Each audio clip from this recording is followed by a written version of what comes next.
Yes, reka mbasuhuze nizere ko mu mezi neza ambifurize kugubwa neza kandi amahoro y'Uwiteka akomeze agendane namwe muherereye mu gihugu cy'u Rwanda namwe muri mu ntara ya diaspora cyangwa se hanze y'imbibi z'u Rwanda. Nzuhuza bari burasirazuba, iburengerazuba, amajyepfo ndetse n'amajyaruguru by'imwihariko mu gihugu cyacu cy'u Rwanda hano muri Kigali. Babwire ngo Uwiteka akomeze abareberere. Ndi Olivier nk'ibisanzwe ariko nasuye Pastor arabibwira ni umuntu ukuze. Hari benshi batamuzi imbere ya kamera cyangwa se batarumva n'ijwi rye, ariko ndakurarika ngo uze ufate telefone yawe cyangwa se laptop yawe cyangwa televiziyo yawe, ukore subscribe cyangwa like, share nibyo byiza kugira ngo ubutumwa bwiza ugiye kumva ubusangize n'abagenzi bawe. Ngendo Olivier, Pastor arabibwira. Pastor muraho neza? Murakomeye. Amahoro Imana bane namwe. Ari bavuga ngo iki? Ntago nibyibuka kera nkiri muri Katolika. Ngo nawe kandi muhorane. Nawe kandi muhorane. Umeze neza ariko? Tumeze neza cyane. Turashima. Tubasuye muri ya gahunda yanyu y'amasengesho ya misi 40. Ese bimeze neza? Ni amahoro, bimeze neza cyane. Urumva ntago iminsi yo gusenga nta gihe cyose imera neza. Ubusanzi mu mavuta uratangira wibwira abadukurikiye utangiye n'isengesho kugira ngo tubashe kuganira neza. Olivier urakoze cyane. Reka mbanze nanjye nsuhuza abakunzi ba Peace Gospel TV kandi dushima Imana yuko Imana irimo iraturinze ibanye natwe. Iyi minsi 40 ntabwo turayisoza, ariko haraburaho iminsi mikeya yatubera iminsi y'umugisha kandi twahawe umugisha. Imana ibaha umugisha kuko twagiriyemo ibihe byiza. Reka dusenge Imana mbere yo kugira ngo dukomeze izindi gahunda. Mana nziza, mwami w'abami, tugushimiye neza n'ubuntu n'imbabazi byawe. Tugushimira urukundo rwawe ruhoraho iminsi yose. Wabanye natwe, wazanye umugaragu wawe kandi nyiringabo Imana tuzena ku iki kiganiro uri hagati muri twebwe. Reka bagiye kucyumva bahabwe umugisha kandi bagubwe neza, bamererwe neza muri byose. Imbabazi zawe zimanuke tuzibone. Mu izina rya Yesu cyo duheje n'imbaraga z'umwayi Satani, ducyashya imyuka mibi, imigambi y'abasataniki ariyo yose, imbaraga z'ikuzimu. Mu izina rya Yesu Kristo twakiriye umugisha, twakiriye amahoro, twakiriye ituze rivuye ku Uwiteka Umwami Imana. Data, dutangiranye nawe kaze gusozanya nawe mu izina rya Yesu. Amen. Pastor ndakwakiriye hano imbere ku bakunzi ba Peace Gospel TV. Twakiriye Pastor. Se Pastor, amasengesho urugendo rwabo byagenze gute? Urugendo rwayo rwagenze neza cyane, twahawe umugisha. Muri aya masengesho twaguwe neza. Ndetse nabo twasenganye batandukanye hano mu gihugu cyacu cy'u Rwanda, abari muri East Africa, by'umwihariko twasengeye mu Uganda. Twahawe umugisha kandi twaguwe neza. Ese Pastor, nkubajije gatoya, niye ntego wafashe ya masengesho ujya kuyatangira? Aya masengesho yari afite intego 3. Twagomba gusenga dusengeye umuryango. Iyo tuvuze umuryango tuba tuvuga umugabo, umugore n'umwana, ingo muri rusange. Dusengera ibyifuzo bitandukanye. Kabiri, dusengera igihugu. Ntabwo umuryango ushobora gutekana cyangwa umere neza udafite igihugu. Dusengera igihugu, by'umwihariko igihugu cyacu cy'u Rwanda. Nanjye ndi mu Rwanda, ariko abari Bugande basengeraga igihugu cyabo cy'Ubugande, abari Kenya, abari Tanzania, kuko bose nagiriza umugisha mpura nabo muri aya masengesho. Ndetse n'abari mu Burayi, muri Amerika, imigabane yose bakurikiraniye channel, bose twahumushye kandi turacyasengana n'ubu ngubu. Pastor, wafashe urugendo uva mu gihugu cy'u Rwanda werekeza imahanga, ni ibintu byari bikomeye cyane. Ase Pastor, hari bimwe wagiye ubona byabagoye mu rugendo rwanyu? Nta kigeze kitugora mu rugendo. Icyo twakoze n'umurimo w'Imana. Dufite igiterane gifite kumara icyumweru cyose. Duhurayo n'abantu batandukanye. Ntabwo cyari cyoroshye, byari bikomeye. Byasabaga yuko umuntu yigoma ibiryo nk'uko aya masengesho yo kwiriza ubusa no gusenga. Ariko Imana yaranshubuje imbaraga kandi mvuga ubutumwa bwiza, abantu barakizwa, hakijwe abantu bari hejuru ya 20 muri icyo gihe cyose. Ikindi abantu barabohoka, abandi bakira indwara, tubona Imana yubaka umuryango twagiye dusanga. Ase pastor, muri urugendo mwatangiye, ndabizi ntago mwatangiye muri bake, mwari umubare munini. Ese mubo mwatangiranye nta wigeze utendebuka mu rugendo bavuge ngo acitse intege cyangwa ibi birananiye wenda? Oya, muri urugendo rwari urugendo rw'umugisha. Icyambere hari timu twahagurukanye hano mu Rwanda, harimo abahanzi ndetse n'ababwiriza butumwa bwiza. Hari timu twahuye kuva Tanzania, yarimo ababishopu bavuga butumwa. Hari timu y'abanya Uganda. Urebye abo nibo twari kumwe muri kiriya giterane kandi twahawe umugisha.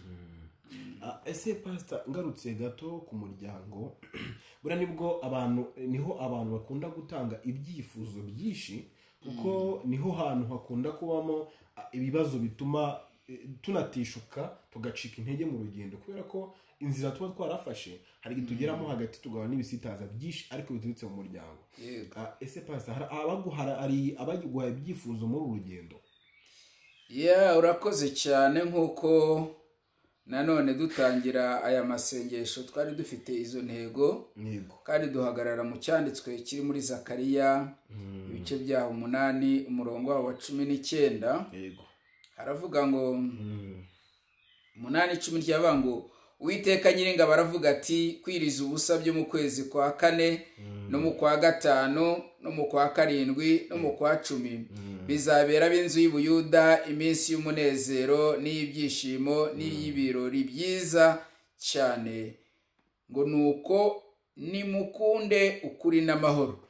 Uyu murongo ni kuvuga rero aha hantu harimo igihe cyo gusenga kiri nyacyo Bibiliya igaragaza, ari cyo gihe igaragaza gusenga byo mu kwezi kwa 4.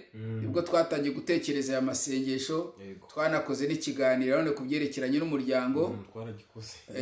Urabyibuka? Ndabyibuka cyane. None bire atiwe ngo gusenga byo mu kwezi kwa 4, mu kwezi kwa 5, mu kwezi kwa 7 no mu kwezi kwa 10. Ibyo ni ibihe Bibiliya igaragaza binyuze mu muhanuzi Zakariya, yemeza ko gusenga ko muri icyo gihe bigira umumaro. Kuko birakomeza ikavuga neza ngo Uwiteka Nyiringabo baravuga ati, muzabona amahanga. Ubwo nzanye murongo wa 20.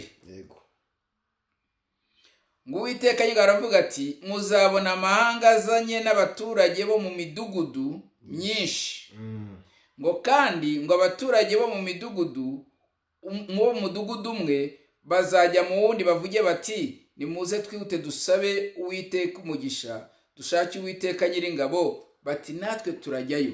Bivuze ngo aya masengesho rero ni amasengesho yo kugarura abantu ku Mana, ni amasengesho yo kubaka ubusabane bw'abantu n'Imana, ni amasengesho yo kubaka itorero rya Kristo, kuko abantu iyo bamaze guhura mu muryango abantu bahuye bituma nibo bubaka itorero, kandi itorero ari rizima n'igihugu kiba kizima, kuko itorero n'umuryango biba biri mu gihugu. None iyo biri mu gihugu, none igihugu kikabona wa munezero, igihugu kikabona bya byishimo, ndetse igihugu kikabona na bya birori. Ibyo byose bibera mu gihugu, bikabera mu muryango, bikaba no mu itorero. Ngo no Bibiliya hano iravuze ngo muzabona abantu b'amahanga ngo bava hirya no hino baza babasanga, kubera ya masengesho bavuga ngo turagendana namwe, turabana namwe. Iyo ukomeje ugasoma iki cyanditswe bavuga ngo abantu bazaza. Reka umva umurongo wa 21 uravuga ngo iki? Wenda we uri hafi yaho kugira ngo umurongo wa 21. Kandi abaturage bo mu mudugudu umwe bazajya mu wundi. Bivuze ngo abantu mu mudugudu barimo gusenga, mu mudugudu barimo gushaka Imana, abantu bazava mu midugudu yindi baze bakwegere, baze gushaka iki? Yama arimo gusenga. Bivuga ngo muri icyo gihe Imana izatwumva kandi izumva gusenga kwacu. Bavuga bati, nimuze twihute dusanga Uwiteka umugisha, dusaba uwiteka umugisha. dusaba uwiteka umugisha. Uwiteka nyiringabo bati natwe turajyayo. Ngo natwe turajyayo. None umurongo 23 rero. Umva kuntu uvuga. Uwiteka nyiringabo aravuga ati. Uwiteka nyiringabo aravuga ati muri iyo minsi abantu 10 bazava mu mahanga. Abantu 10 bazava mu mahanga agize gute? Y'indimi zose. Y'indimi zose va mu mahanga atandukanye. Ubwo bazava mu Bugande, bazava Tanzania, bazava i Burundi, bazava muri Amerika. Ngo bafate ikinyita cy'umwambaro wabo. Bafate ikinyita cy'umwambaro wabo. Bafate ikinyita cy'umwambaro w'umuyuda. Uwo wari uri ku masengesho arimo gusenga. Bamubwire bati turajyana kuko twumvishe yuko Imana iri kumwe nawe. Bivanga mu gusenga bituma Imana iza ikabana nawe, bituma Imana iza igahagarana nawe.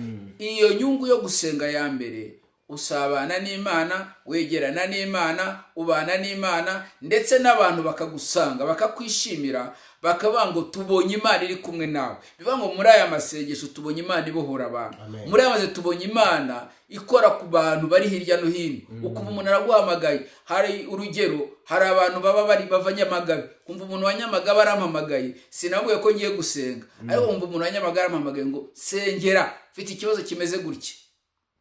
Kubera yuko iyo wasenze ufungura ikirere, ufungura network yawe n'Imana, ibyifuzo bigera ku Uwiteka. Bivuga ngo Imana yamaze kukumva, n'abantu barakumva. Amen. Ntabwo abantu bashobora kukumva Imana itarakumva, kandi abantu bo bari hafi yawe, ako ushobora kuvuga ntibakumve. Ushobora gusenga, ariko kubera yuko utaramara kugirana ubusabane n'Imana, amasengesho yawe agahinduka imfabusa. Ariko iyo wasenze ukomatana n'Imana, niyo mpamvu ubu muri ibi bihe abantu benshi bafite ibyifuzo banatwumva, ndabahamagara bazana ibyifuzo tubisengere, Imana iraza kubikora, kuko Imana yiteguye kugira ngo ikore imirimo, kuko ngiye natanze igitambo imbere y'Uwiteka Umwami Imana. Niyo nyungu yo gusenga. None pastor turacyagenda turacyakomeza. Ukira aho ngaho utaraza kumbaza ikindi.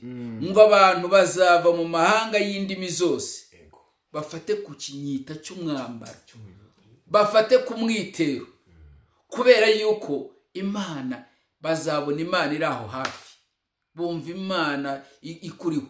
Nk'ubutumwa turabuvuga gutya, turahanga muri studio, ariko abantu bari buze kumva ubutumwa bwiza, birabatera kuza guhamagara. N'uwari washaka yahamagara, ushaka guhamagara nimero yanjye ni 0788430085. Ushobora kuba udukurikiye aka kanya, cyangwa igihe cyose uzasangira iki kiganiro kuri Peace Gospel TV. Imana izakugira neza, kuko hari amavuta arimo kubohora abantu. Amen. Hari ikindi kibazo waba ufite? Ikibazo narindi kubaza, buriya umuryango yego niwo wubaka itorero. Niwo wubaka itorero. Kandi umuryango niwo wubaka igihugu. Yego. Ibibazo byinshi cyangwa se ibyifuzo byinshi baguhaye nibyo mu muryango. Ese wadushamo muri make, ese byerekeye kuki? Ibyifuzo byinshi biri mu miryango rero iki gihe. Imiryango icyambere, abantu benshi umuryango navuze ngo n'umugabo n'umugore n'umwana. Rero ku ruhande rumwe abantu benshi, imiryango ifite ikibazo cya divorce, break up, gutandukana. Abantu bafite divorce benshi, ingo nyinshi zirimo bombori zirimo intambara nyinshi. Rero iyo twafashiye nk'iki cyo gusenga, abafite ibyo byifuzo baraduhamagara, barijya no hino dusengere, umufasha wanjye. Ngira ngo abakurikira amaradiyo mujye mwumva abantu ugasanga umugore yishe umugabo.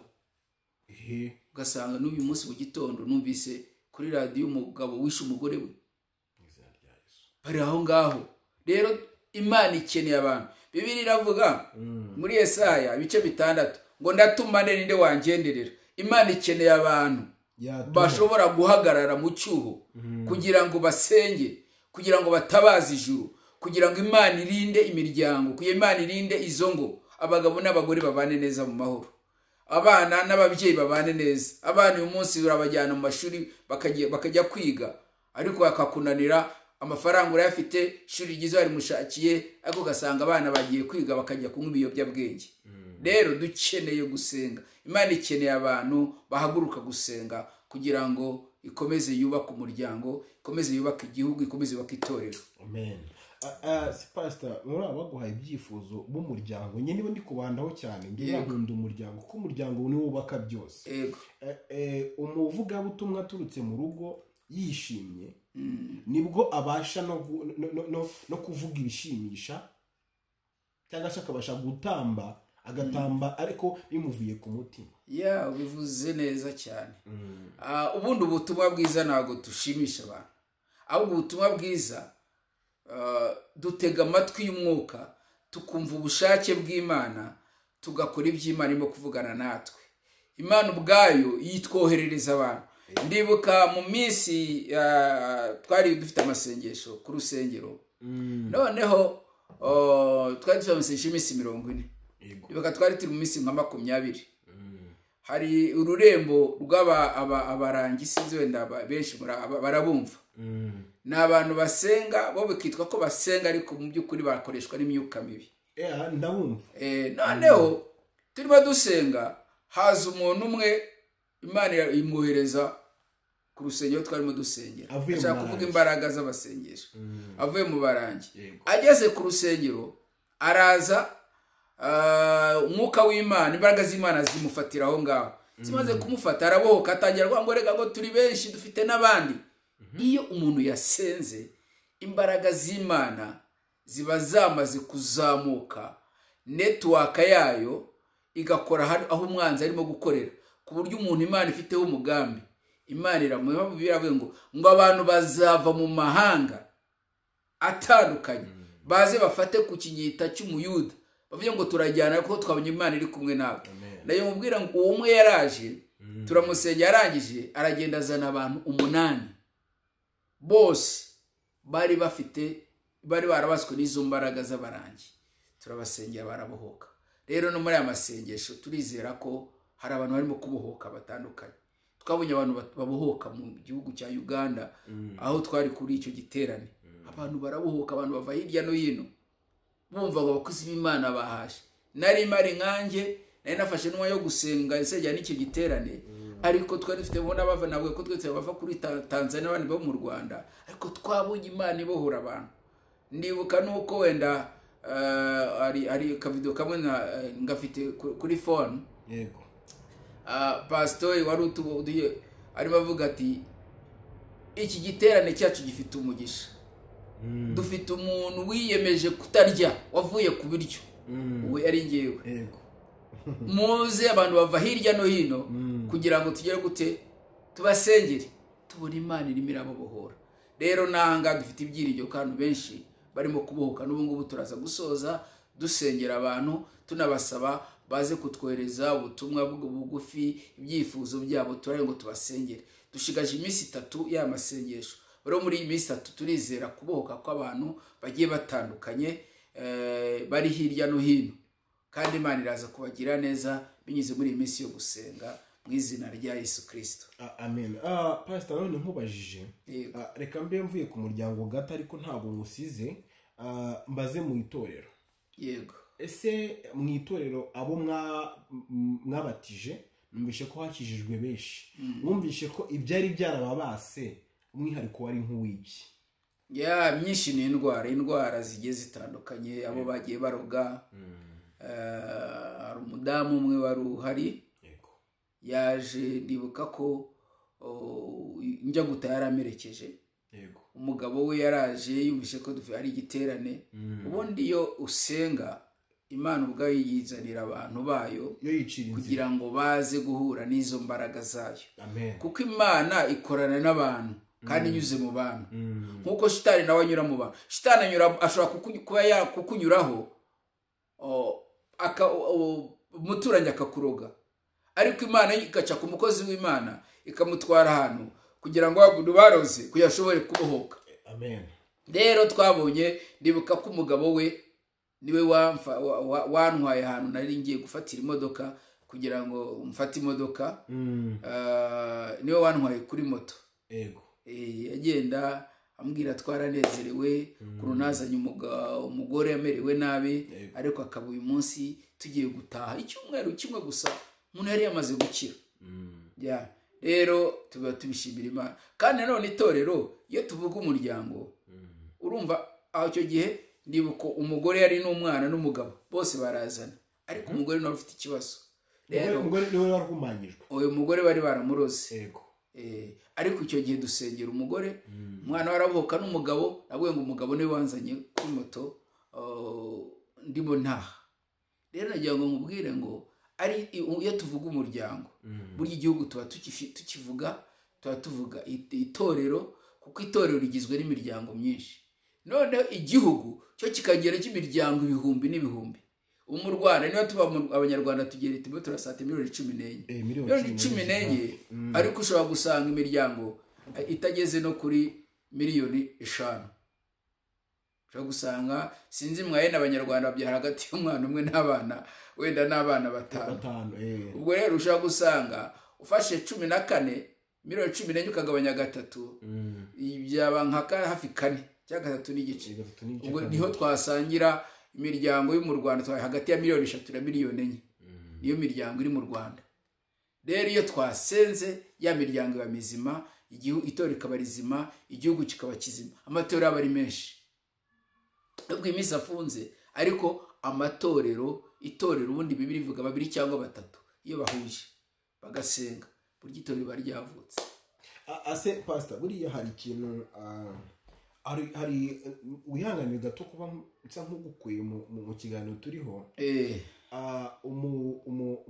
mu etat civil cyangwa se abakuru b'umurenge etat civil cyangwa se gitifu irangamimerere abana bashinzwe irangamimerere mu murenge cyangwa uzi ko bashingira mu murenge hari uwabaje bagase mukimara gushingira mujye mukurikirana ubuzima bw'abantu mwashingiye yego arababwira ati ntago njya gukurikirana bitewe n'akazi kenshi mba ndimo ariko suko mbanze ariko rimwe na rimwe njya mbakurikirana arabase nk'umuntu nk'abantu baba barashwanye iyo maze gutanga divorce nyumukaza ukumva ngo wa muryango wahanye divorce deje ubanye neza ubyumva gute yavuze ati niba ari ikintu cya mbere nshima nibyo cya mbere nshima ese nawe nkubaze ku ruhande rw'umwuka pastor iyo ubashije kunga umuryango wari waratandukanye ukawunga mu buryo bwa mwuka ukabona ko banezerewe ese mu mutima wawe wiyumva gute haba umunezero ndibukayo mu myaka yashize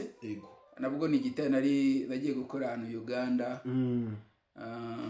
ngezeyo kwa kundi hari ahantu mu cyaro yego usanga twakirwa n'umugabo umugore yari amaze imyaka 5 ataba mu rugo yego masanga abana bamaze gukura masanga n'umugabo mu cyumba cyanjye ariko nicyo gihe nari ndi muri icyo cyumba agira ngo ubwire ngo umva umukambaje ko nta mudamu mbona ahangaha arambaza umudamu wangu aramubonye baza umugabo madamu abe ati madamu twaratandukanye ahubwo ndashaka unsengere shaka undi uri umukristo ndaje ndamubwira reka mubwire none se ikibazo ni wowe cyangwa ikibazo ni umugore arambwira ububi bw'umugore ndamubwira reka mubwire rero wowe nta kibazo ufite n'umugore nta kibazo afite ikibazo ni Satani ndamubwira ikibazo ni Satani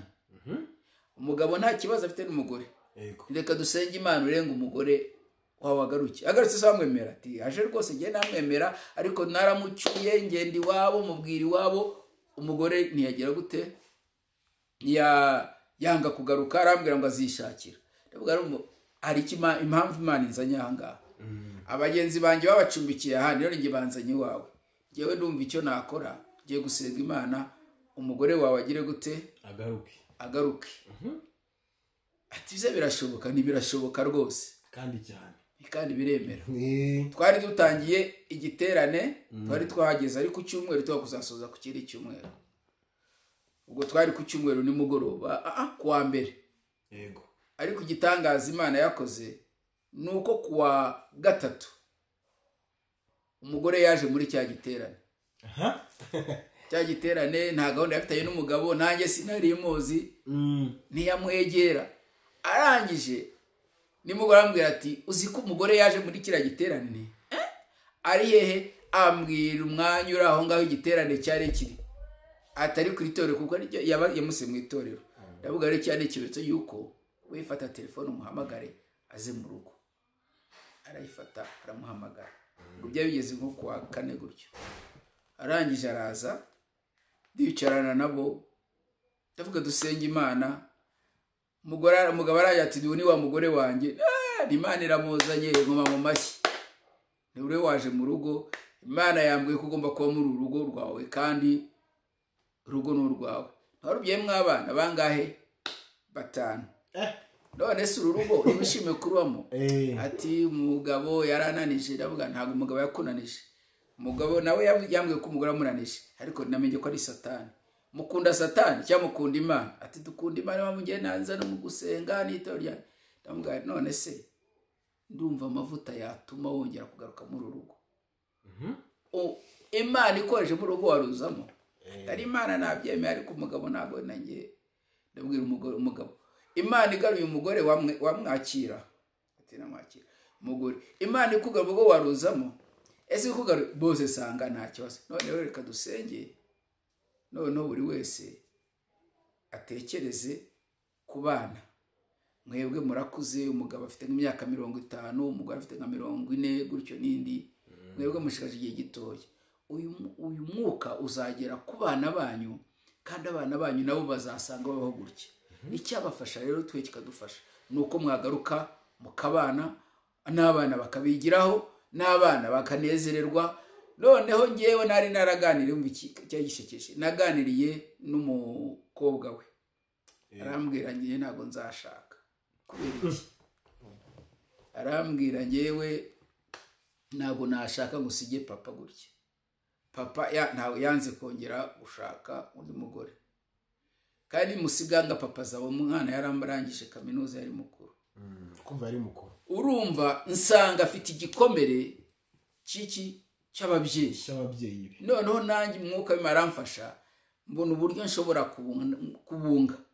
Mwuka weri yahari, abantu barumva kandi baragira. Yesu ashimwe. Nagiye nkubwira ngo icyo gihe cyambereye ibihe byiza mwivuga butumwa narigera mbona. Navuye kuwa gatandatu nimugoroba. Yego.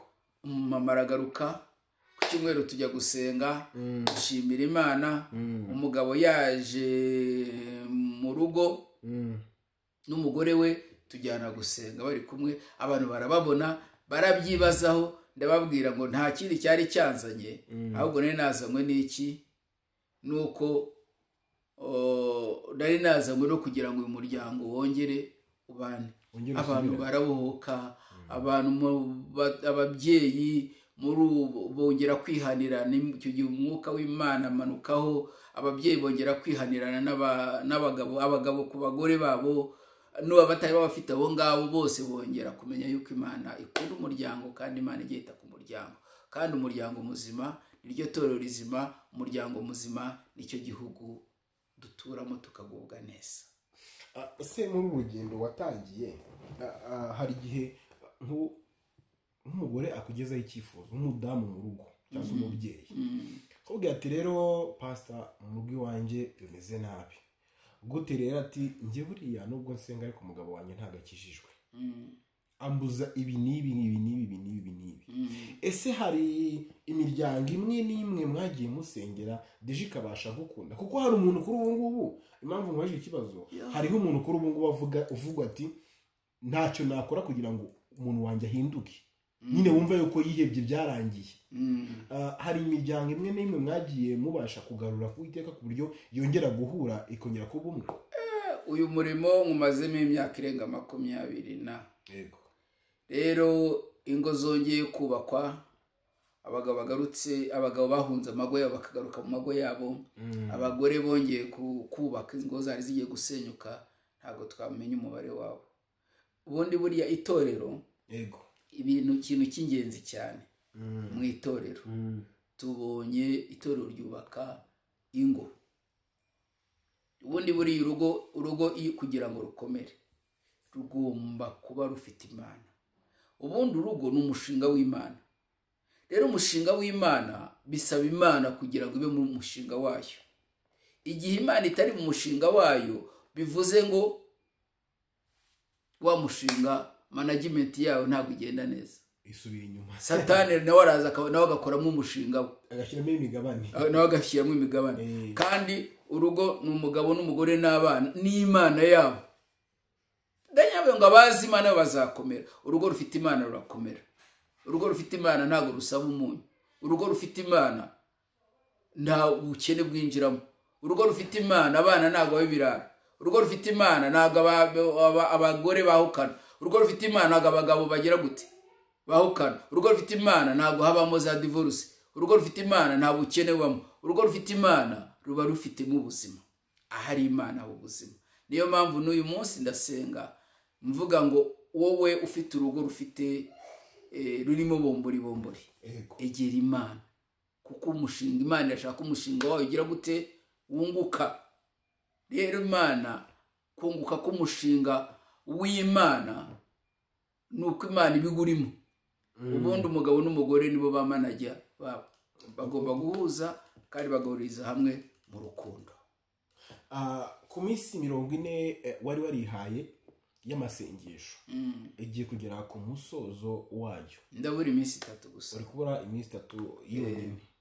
Ese hari icyifuzo wenda cy'umunyamahanga utari bo ni East Africa tujya twumva wo hanze y'u Rwanda, ukubwira ngo umuryango wanjye umeze gutya aho nashatse bimeze gutya? Uyu munsi nta wigeze amamagara ngo ambwire ngo afite iyo, ariko biterwa na network bitari yaguka. Yego. Ariko nibo bafite ibibazo byinshi ahubwo. Buri abanyamahanga bagira ibibazo kuruta twebwe. Cyane. Abantu bo hanze bagira ibibazo, bo muri Amerika, bo mu Burayi, abo babayeho nabi kurushaho. Bitewe n'ijyango baba barashatsemo. Bitewe n'ubuzima babayeho. Ntabwo abagabo babona umwanya wo kubana n'abagore babo. Bafata igihe kinini cyane mu gukora, ngira ngo ujye wumva ngo bandi bagira za kontara.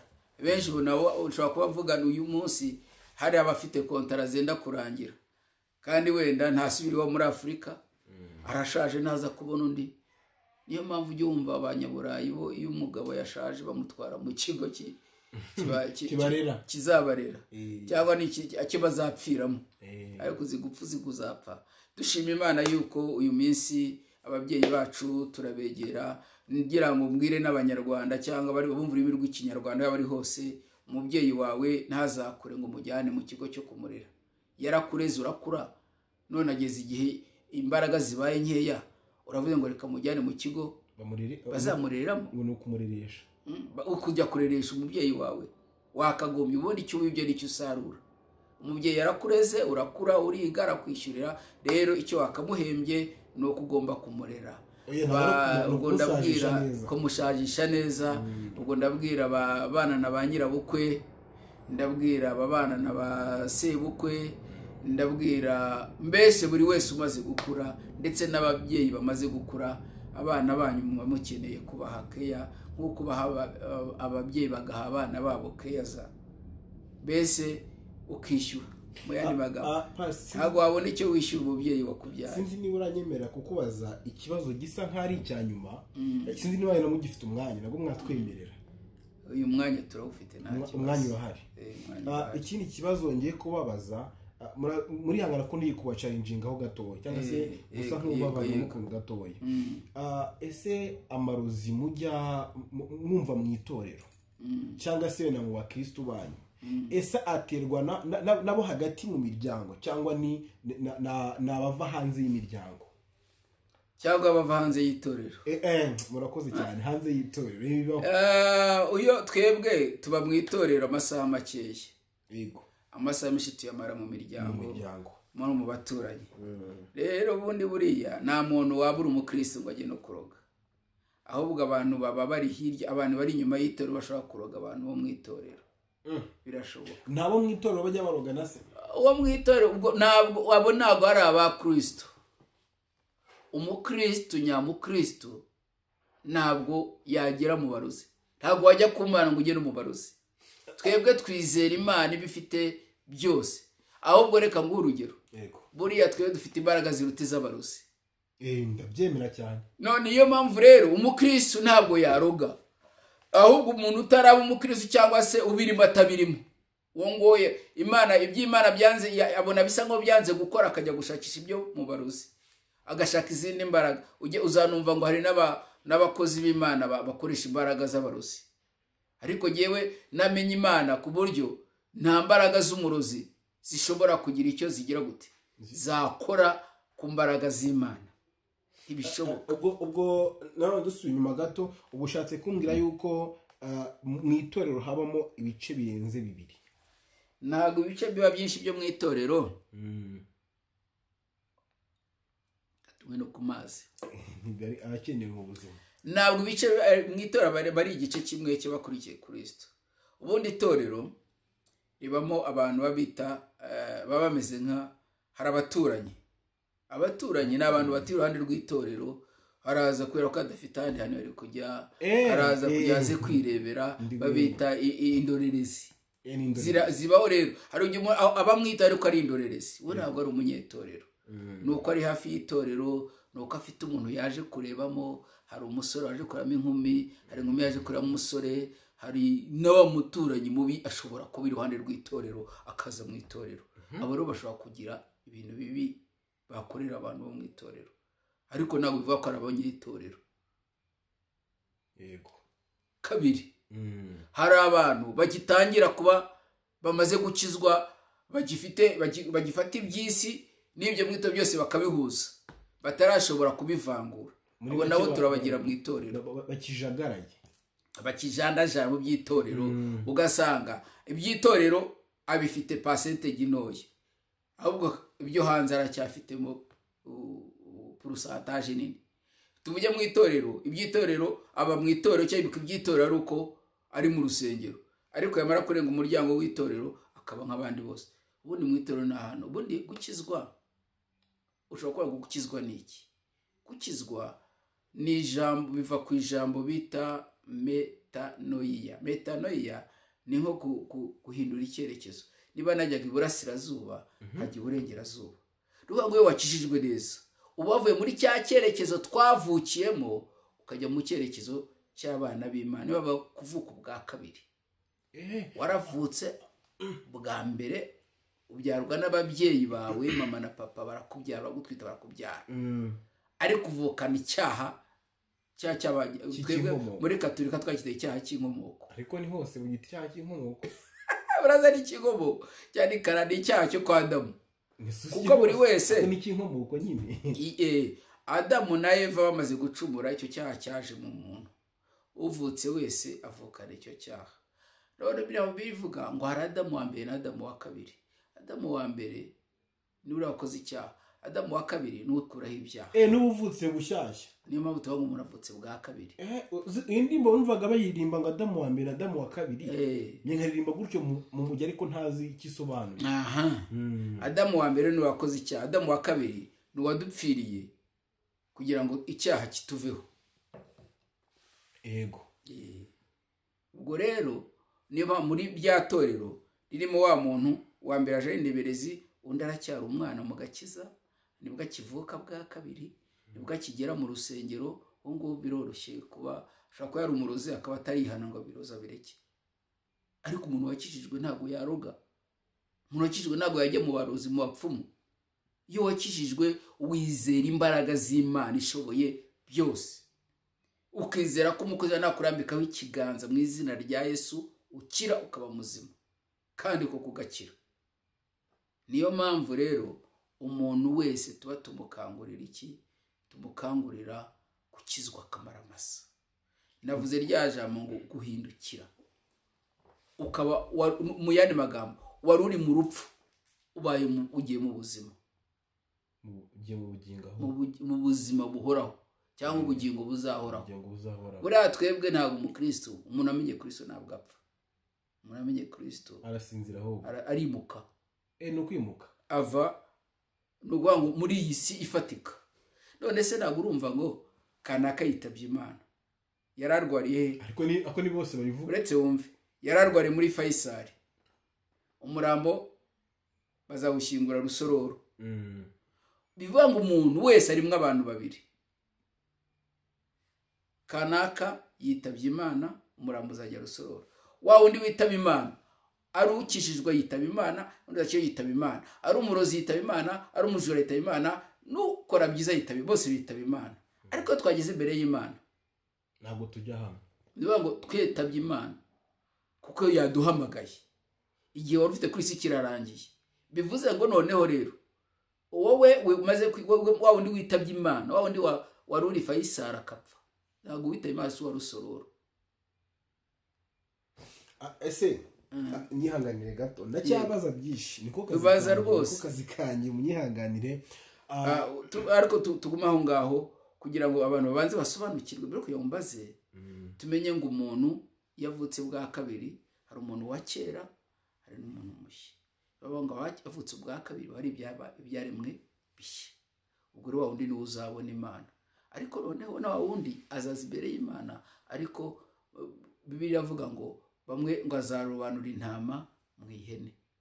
Bivuga ngo hari abazaguma mu bugingo buhoraho bazabaho igihe cyose, ari nacyo twifuriza abantu bose. Nongurikira kanye tumifuza gukizwa akaza muri ubwo bugingo igihe cyose. Rero nabazajya mu muriro nabo ni ibihe byose.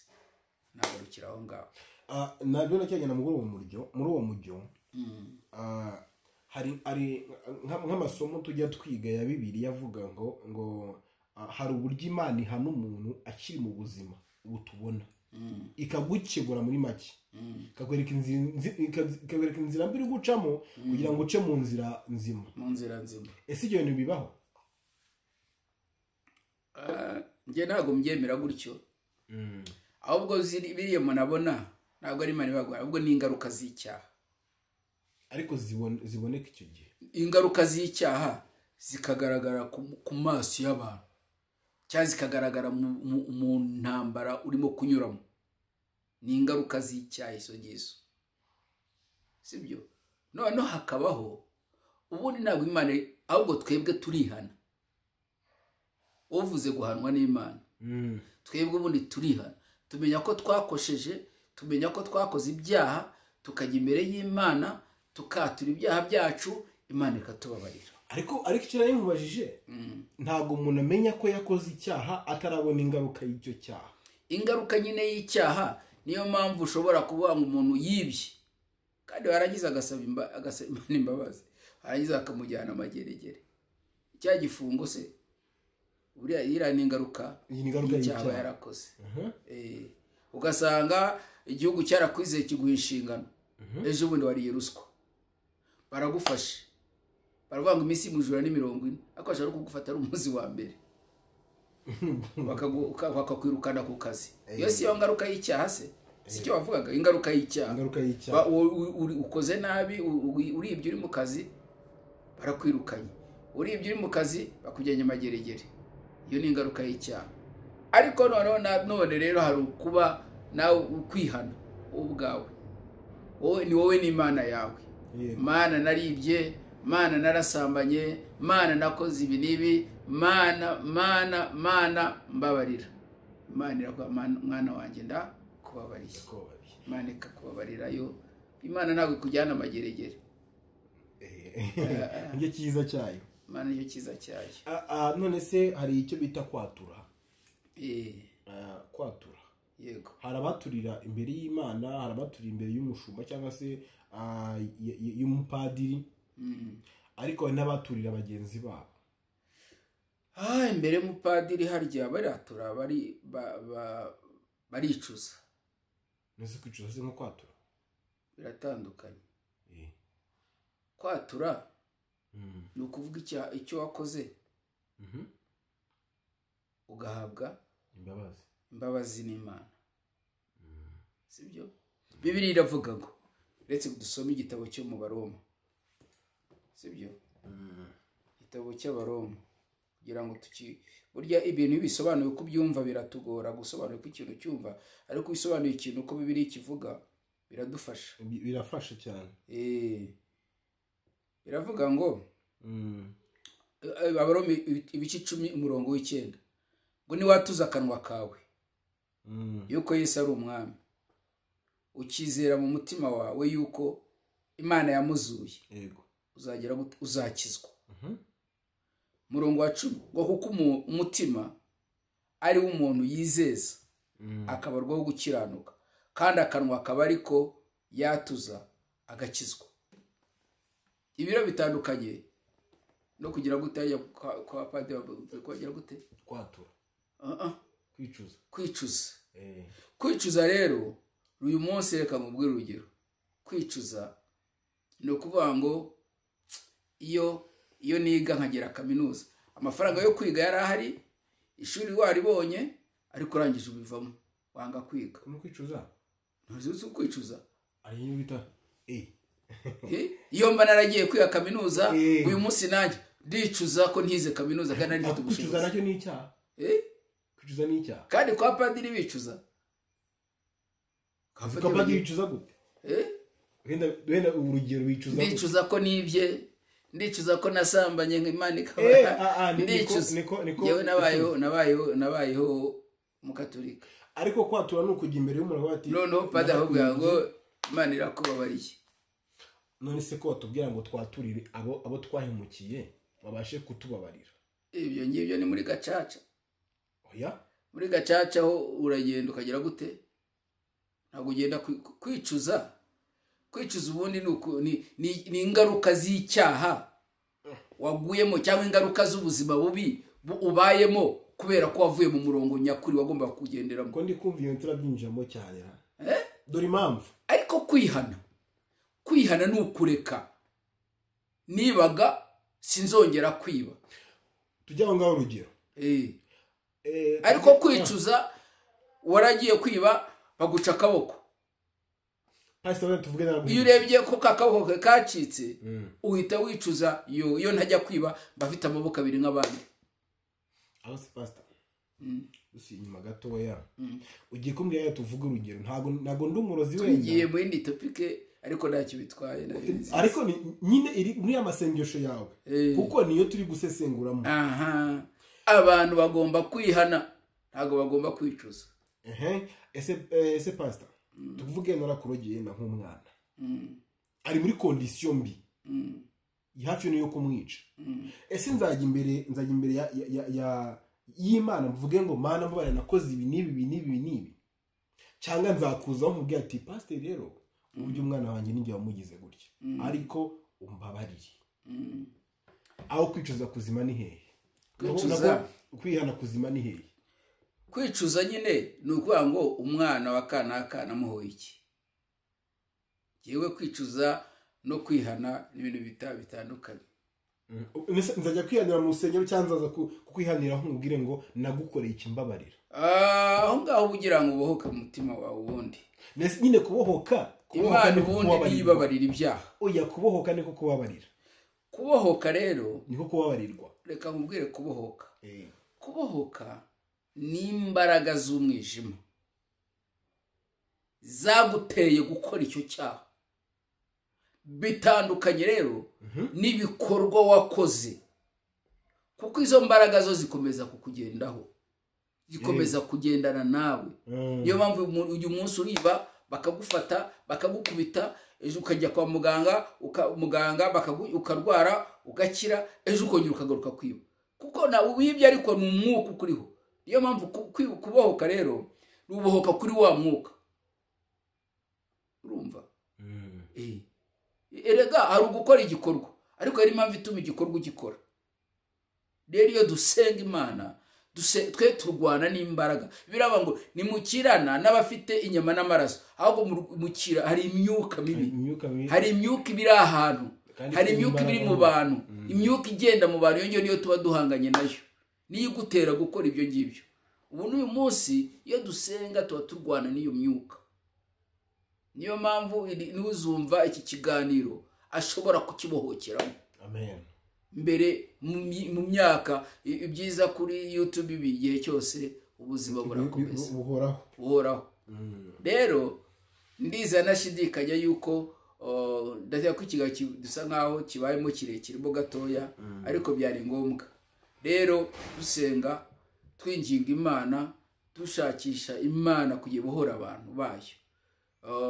Turinginga Imana kugira abantu babohoke kuri uwo mwuka waguteraga kwiyahura, ugutera kurwana n'umugore wawe, ugutera kwanga umugabo wawe. Uwo mugore yahavuye, naragenda asenga Imana ikorera muri uwo mugore adahari, n'umugabo ataramuha, umugabo yamuhamagaye nyuma yuko amubonye, impamvu yuko amubonye yaje mu giterane, ariko twarimo tubisengera. Rero Imana, iyo ubisenga Imana ikwereka ikimenyetso ko yakumvise. Umugore araza, agera aho ngaho, agera gute, turamwakira, nsiga urugo. n'uyu munsi urugo rwabo bameze neza, abana bo barize. Iyo yabaye inshuti yanjye kubera sinjye nabikoze, ariko Imana isoza umugambi wa twebwe dukorera Imana. Yo gukorera Imana, igikuru ni ugutega amatwi kumva icyo Imana ivuga. Icyo Imana ivuze akaba ari cyo ukora.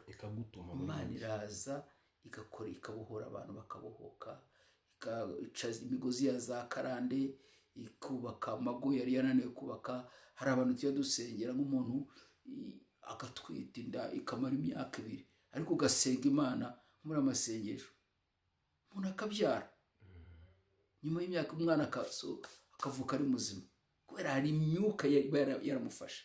Rero twavuga ngo dufashe umwanya wo gusenga, tugasengera imiryango, tuba tugira ngo abantu nk'abo ngabo babohoke. Rero turashima Imana yuko muri amasengesho abantu barimo barabohoka, abantu barimo barava mu byaha. Ndibuka ejo barimo ampamagara ambwira uburyo ibyaha maze iminsi yaravuye mu murongo w'ubumana, yaragiye mu byaha. Ubu tubona telefone nyinshi cyane muri ibi bihe. Rero umurimo w'Imana si ukwandikira ngo nakoze ibi n'ibi. Mpamvu tuvuga ibi ngibi ni ubuhamya, twirinda kuvuga amazina y'abantu, twirinda no kuvuga abari bariko. Iyo tuvuze imirimo Imana yakoze, nawe ushobora kuba hari ahantu Satani yakubatiye mu rugo rwawe, urukundo rwavuye mu rugo rwarimutse, nawe Imana yakongera ikakugarura, ikakugirira neza, ikakwitaho, ikagukorera ibikomeye n'ibitangaza. Rero tubonye ubuhamya bw'ibintu Imana ikoreye abantu batandukanye. Naritanye babwira mu Uganda, nanga ni iminsi 3 abantu turimo dusengera bafite ibyifuzo bitandukanye. Hari abamama barimo bamwe bati mu rugo bimeze neza kubera amasengesho yanyu. Rero nawe urimo kunyumva ngane no ku musozo wakurikiye video, ryo ubwire ngo tugiye gusengana nawe muri iminsi 3. Imana igira icyo ikora mu rugo rwawe, Imana igira ibyirema mu rugo rwawe, Imana igira ibyihindura mu rugo rwawe, Imana ihindurira abana bawe, Imana yongera yigisha abana bawe, Imana yongera igire neza abana bawe. Uku kwezi kwa gatandatu muri Luka havuga icyanditswe giye ejo ndakivuzeho, uza gukurikira video yanjye ibanziriza iyi ngiyi. Marayika asanga umwari Mariya muri Luka igice cya 26, waraza amusanga hehe, aho yari umugore wasabwe ngo Marayika araza aramubwira, turahiriwe Mariya, kuko ugiye gusama inda, uzabyara umwana w'umuhungu. Uwo mwana azitwa umwana w'ishobora byose, azitwa Emmanuel, Imana iri kumwe natwe. Uwo ngo azaba igihangange ku isi yose. Rero iyo twasenze Imana iraza, ikagira abantu isanga nk'abo ba Mariya, tukabona umucunguzi. Uyu munsi dufite Yesu, turinezejwe nuko dufite umwami Yesu. Ndimo soza mbwira umuntu utarakira Yesu nk'umwami n'umukiza w'ubugingo bwe. Ndimo soza ndabwira umuntu ufite intambara mu rugo rwe. Ndimo soza ndabwira umuntu ufite ibibazo. Ndimo soza ndabwira umuntu ufite indwara zitandukanye. Dufite Imana ishobora byose. Dufite Imana ibasha gukora cyane biruta ibyo dusaba. Dufite Imana ibohora baboshye. Dufite Imana itabara. Bibiliya ivuga muri Yesaya 50:7 ngo kuko umwami Imana azana cyo gituma ntazamwara. Ndavugana n'umuntu aka kanya, sinzi ubuzima bwawe, sinzi ubuzima bw'umuryango wawe, ariko dufite Imana yakurengera ikagutabara. Dufite Imana yagukiza. Dufite Imana yabohora ibyawe, kuko Imana iri kumwe natwe. Mana nziza mwami w'abami ndagushimira ko uri umwami w'amahoro ndagushimira ku bwa bene data bateze amatwi iki kiganiro Mana nyiringabo hari uwo twavuze ku ruhande rw'ibimugoye ndetse n'ibimunanije mu izina rya Yesu Kristo turasengera ingongo zikire turasengera ingongo zongere zubakwe turasengera ingongo zibone amahoro turasengera ingongo zongere zigire urukundo rw'umwimerere turasengera abana ngo bige mu izina rya Yesu abana bagiye gutegura barimo bategura gukora ibizamini mu izina rye turabasengeye mwami Imana nyiringabo ni wowe wigisha abana bacu bahe gutsinda ibizamini by'amashuri bagiye kwiga arabari mu mwaka wa 3 bagiye kujya muri secondaire arabari mu mwaka wa 3 bagiye kwinjira mu masection mu izina rya Yesu Kristo mwami Imana reka babone ubuzima reka babone ubwenge buvuye kuri reka babone amahoro ndirukana indwara mu miryango ndirukana abazimu n'abadayimoni bari baboshye abo ngabo bari bateje abantu bisazi abo ngabo bari babujije abantu gushaka abo ngabo bari bananije ubwoko bw'Imana mu izina rya Yesu Kristo imyuka ya kanseri imyuka ya sida imbaraga zose z'abadayimoni bateye indwara nziko satani ari uzana indwara mu izina rya Yesu Kristo twayo izina rya Yesu zirayisumba n'amazina yose iryo zina baryiringe nago bakorwa n'isoni kandi ngo buri ndwara yose ifite izina niyo mpamvu twayo izina rya Yesu risumba amazina waburwaye malaria dufite izina rya Yesu ri hejuru ya malaria waburwaye kanseri dufite izina rya Yesu ri hejuru ya kanseri mu izina yo kanseri gende umuro w'Imana utwike abazimu utwike indwara utwike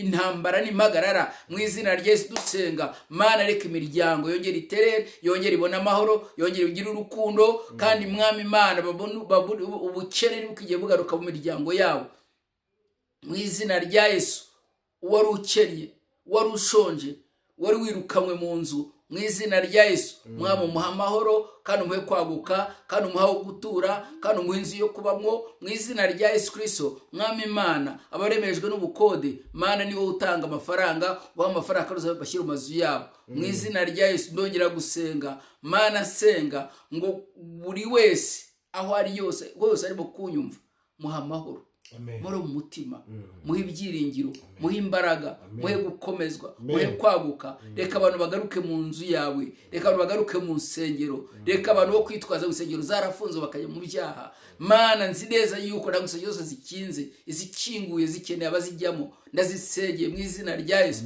Mana kugira ngo wongere usuku ububyutse waravuye ngo uzasuka ububyutse mu Rwanda Mana muri 33 wasutse ububyutse abantu bigahini barabubona twe twari turiho ariko umunsi ongera uzana ubwo bubyutse tububone mu izina rya Yesu itorero ryawe ryongere ryaguke abantu bakizwe abantu bave mu byaha amagereza abanyabyaha babemwe bakeya mu izina rya Yesu Kristo Mana igihugu cyacu ndagisengeye ngo ujye umugisha ndasengera abayobozi bacu guhera kuri umudugudu kugera kuri perezida wa repubulika Mana nyiringabo aho ubwenge abaturage nibaza ibibazo mu buryo bwo kubikemura ubwenge bwo guhaye Salomo ari bwo abayobozi bacu mu izina rya Yesu bashobora gukemura buri kibazo cyose ikibazo cy'ubukene cyangwa economique ikibazo cy'indwara zibazaje babona imiti ihuye n'indwara mwami w'abami wagure imbago zacu utugire neza muri byose urakoze mwami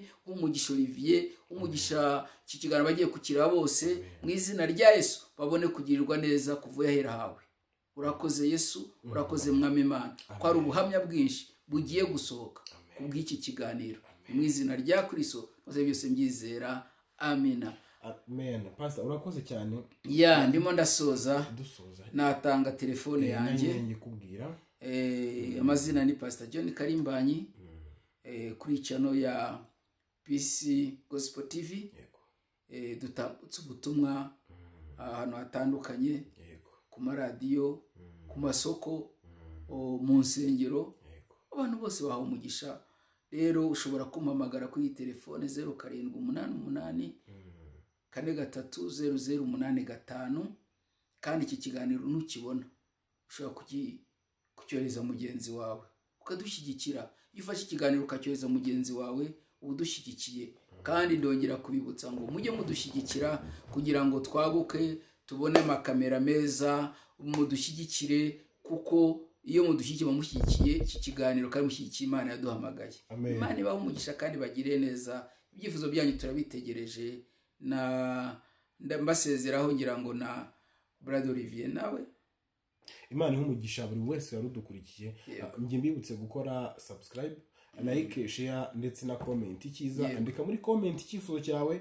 Niba utabasha kuduhamagara wakandika icyifuzo muri comment tukabasha kukibona. Ikindi duhe like tumenye ko wadukunze cyangwa se wakunze ibyacu, kandi ikindi usharinge bagenzi bawe kugira ngo ubutumwa bwiza bwere guhindura wowe wenyine na mugenzi wawe akeneye kwakira agakiza kandi akeneye gutera intambwe kugira ngo abashe kugiraho agera. Ndabashimiye cyane kandi natwe turabakunda.